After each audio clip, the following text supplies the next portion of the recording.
Paano kung nawala yung ating plaka? Anong dapat natin gawin mga kaibigan? Napaka-importante ng plaka sa ating mga motor katulad nito.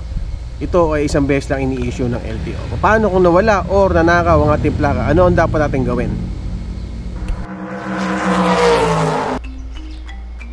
Paano kung nawala ang ating plaka? Nakatulad nito mga kaibigan, kasi napaka-importante na may plaka tayo. Ngayon, ito yung mga plaka na lumalabas ngayon 2023, 2022, ganito pa rin yung lumalabas sa plaka, yung may mga color coding. So yung iba mga kaibigan ay hindi ganito. So mga nakakaraang ay hindi ganito yung klase ng plaka. Mas maliit siya ng konti dito. Pero ang pag-usapan natin, paano kung nawala or nanakaw ang ating plaka, anong dapat nating tandaan, ano to dapat nating malaman.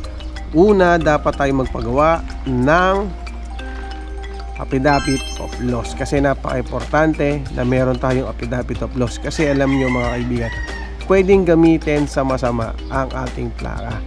Baka mamaya igamitin sa kung saan man, halimbawa ginamit sa kidnap o ginamit sa mga masasama, sa pagnanakaw yung ating motor, kasi kinabit nila sa motor nila tapos ginamit sa masama.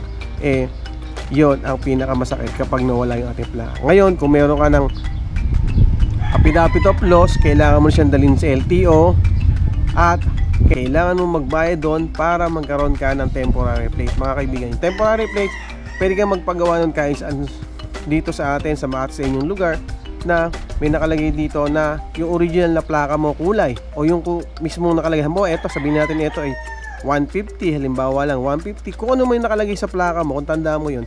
Tapos dito sa baba is pwedeng lagyan ng temporary plate. Ngayon, bakit ba kailangan natin humingi ng authorization letter sa LTO? Kasi mga kaibigan, kapag nagkaroon ng sita or nagkaroon ng checkpoint at nasita yung ating plaka, bakit ganun ang ginagamit natin?